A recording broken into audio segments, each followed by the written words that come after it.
This week, it's all about Tyreek Hill and Raheem Mostert's historic performances against the Carolina Panthers. Hill torched the Panthers for 163 yards in Week 6, bringing his 2023 total to 814 receiving yards, the most in the first 6 games of a season in the Super Bowl era. Hill was already the only Dolphins player with 700+ receiving yards in the team's first 6 games of a season. He had 701 receiving yards in his first 6 games of 2022. It was Hill's 12th career game with at least 150 receiving yards and a touchdown, tied with Hall of Famer Calvin Johnson for the third most such games in a player's first 8 seasons. Now, Mostert, who entered Week 6 tied with Christian McCaffrey for the most touchdowns this season 8, added another 3 against the Panthers. The only player since the 1970 merger with more touchdowns in the first 6 games of a season than Mostert is Shaun Alexander,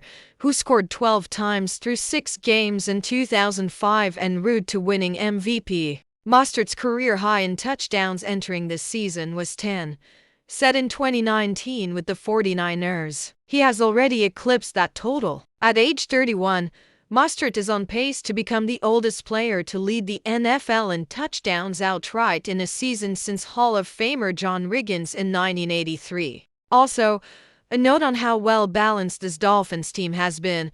They have exactly 15 rushing touchdowns and 15 passing touchdowns this season, both pace the NFL. The only other team in NFL history with at least 15 touchdowns, both passing and rushing through 6 games, was the 1958 Colts, who went on to win the NFL championship that season. The Dolphins also lead the NFL in rushing and passing yards, something no team has done since 1941 when the Bears led the other 9 NFL teams in both categories and capped the season off with an NFL championship win. One parting note: the Dolphins are the only team in the NFL averaging over 150 rushing yards per game, 1,818. They are also the only team averaging 300+ passing yards per game, 3,168.